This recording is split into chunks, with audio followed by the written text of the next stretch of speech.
that much supply. Last year it was like 400 acres. So we've hit bottom and going I back hope so. down. I know we're in the right direction, yeah. Yeah. Even slowly, but still in the right direction.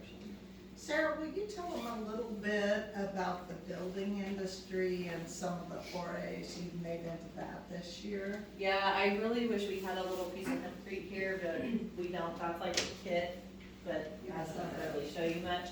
But we did with K-State School of Architecture did, his name is Professor Gibson, and he held a senior seminar class with his fifth year architecture students, and they did a hempcrete and construction class last spring. Oh.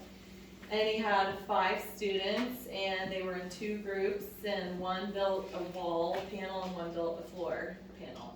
And Leah and I went for their final presentations, and they had run it through all their traditional simulations and bridging and R values, and it was really neat. And it was, some of it's better than concrete, but like I can't remember, it was heavier, but hempcrete is fireproof, it's mold resistant.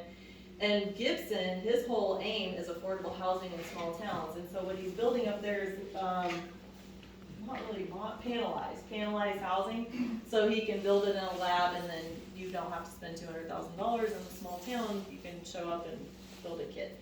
But it's full of styrofoam. That's what his panels are. And he's like, it's a net zero energy house too. So he is interested in being as environmentally friendly. That's his whole goal. But then the styrofoam is, They use beads of styrofoam instead of gravel, and so it works as aggregate, and you have that incredible lightness. real light. Material. Well, the problem is, If it ever catches on fire. yeah, can you imagine the fire marshal No, it's or? increasing concrete. I don't think that's gonna happen, but my friend Pete Madera built a house. And his panels, they were made in Mexico. Panels. It was With concrete? No, just, I've heard of with mixing the, the concrete with and the styrofoam. Yeah. And isn't there somebody working on a styrofoam made out of him? We have had a recent meeting with the Sorry to Polymer tell all your Institute. secrets. Well, but before we move on to that, Gibson, K-State, he's gonna run that class again this semester. Oh, cool. And he has 13 students, and he is, I can't remember, but he got more time to promote it. And then his wife's having a baby, so he's not on sabbatical, but it's something else, reduced hours or something. And so this is his only class for the whole semester. And Kristen in New Jersey, she's working with him to sponsor, because last year they just, the wall and the thing. But this year he's trying to build a 150 square foot shed type of deal. And so he needs $10,000 or some amount to buy the window and the door and the framing, because you still have wood frame or a metal frame. Yeah. It's just the insulation. And he could put something like this in the floor and something like this on the wall, so it could be several hemp elements, not just a hempcrete thing. So that's what we're aiming for this semester. And it's really exciting to get K-State's architecture school to even study it. And then for him, he's more excited, as excited as I am. And that is just so fun to find people that find their niche and then they're, just really infectious level of enthusiasm, because it is good for the planet. Obviously, that's his goal. That's how he's trying to spend his career, trying to come up with affordable net zero housing, energy efficient housing. So that's fun to work with him. But the Polymer Institute, they're trying to figure it out. They're just right now taking our hemp seed oil and doing some, he said, routine studies, and we'll see what he finds. But he was really excited to hear that it's 88% unsaturated fat in the hemp seed oil, because apparently those unsaturated parts of the molecule is where reactions can occur. And so the more unsaturated, more opportunity for, and I really don't know, but he was like, how much unsaturated fat? And I told him, he's like, that's all I need to know. That's very cool. Yeah, it really is, because they're developing different types of styrofoam with canola oils and just polymer applications, bioplastic applications. I think the whole country is just beginning to think about how that could work. But there has to be more than 500 acres in Kansas, you know? I Yeah. mean, no plastics company is gonna convert their processes over to hemp without what they Right. see as very reliable supply. It's a very chicken and the egg. It kind of is thing. very much so, it is very much so, and that's why you gotta have people Mhm. motivated by more than just the bottom We line. gotta get rid of that size restriction. I mean, $1,500 for me to experiment with that. I love, I don't know if you guys have heard what I suggested to her, is that I have grown grass. It grows this high. I can come in June and then in early July, harvest the seed off the top, and come make hay, which is the same process. But if I do no-till,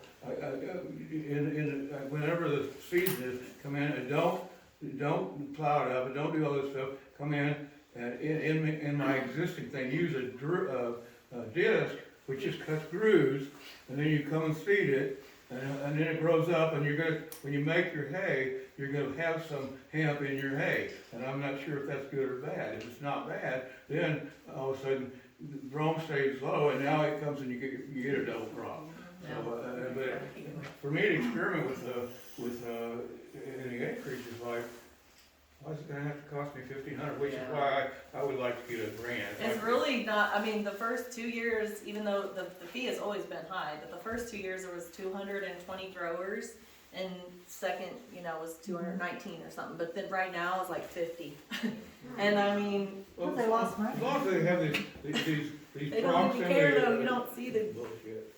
crash of the number of growers, that ought to, you know, what more sign do you need that this is prohibitive?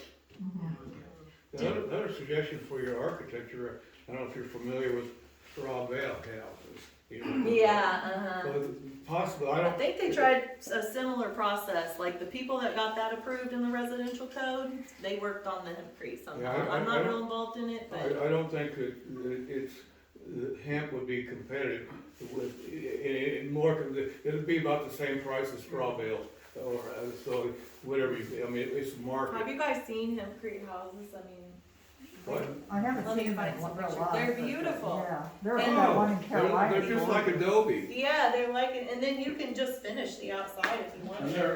they're so, Just look up, there's Dr. Hemp House is in Ukraine, he's building a lot of houses over there. And Europe has a lot of hempcrete homes, but there's even, I know, Arizona hempcrete, Texas Healthy Homes. There's a lot of people starting, our first orders for the herd for hempcrete. One is Texas Healthy Homes, one is, in Pennsylvania, and more on the restoration side. So that, Very cool. like, Sarah. not a whole, they wouldn't build the whole wall out of it, but,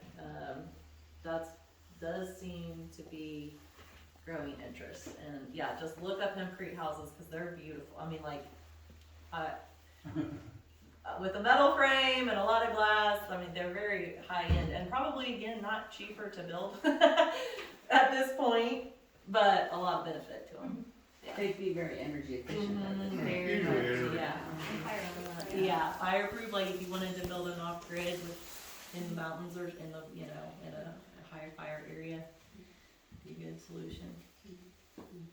Yeah, I know everyone's not gonna build a hempcrete home, I'm probably not, we don't even have anything out here of hempcrete, but I do hope if we get the 150 square foot thing built this semester, maybe it can at least travel down, but when we had the field day in Manhattan, if you guys let me know, we'll probably do that again. But he did bring the hempcrete, since he was at K-State, he brought the wall and the floor panel over to the field day, in the hemp field, so. are you gonna have a bus trip? No, probably not a bus trip, but it's not a real, it's off a highway, you know, so it's Yeah. easy to get to. It's not like deep in the dirt roads or anything.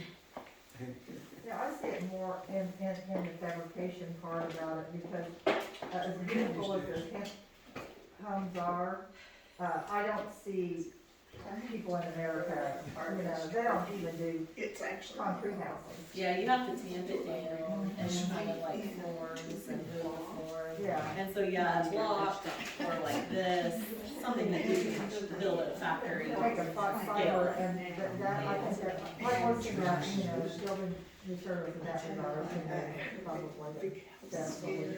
Yeah. For Yeah. building material.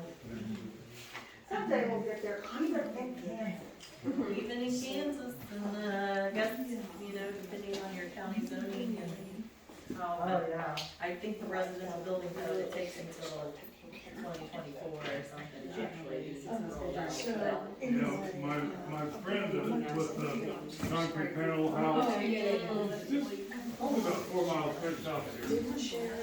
Is it, oh, really? I'm sure Peter. that You know, you Peter I Carey. did see Jane, and she told me you're not discouraged and you're gonna, and She told me she held my daughters to be able to write because I sure would like to see workshops that. and like. So are we done? But I. Yeah. Yeah. Like the molecular cohesion with the I know group, that. so maybe. 80s or something. I think Kristen might wanna keep talking to Sarah after we're done. Oh, yeah. I didn't hear. We're busily Grants trying and to gardens put are in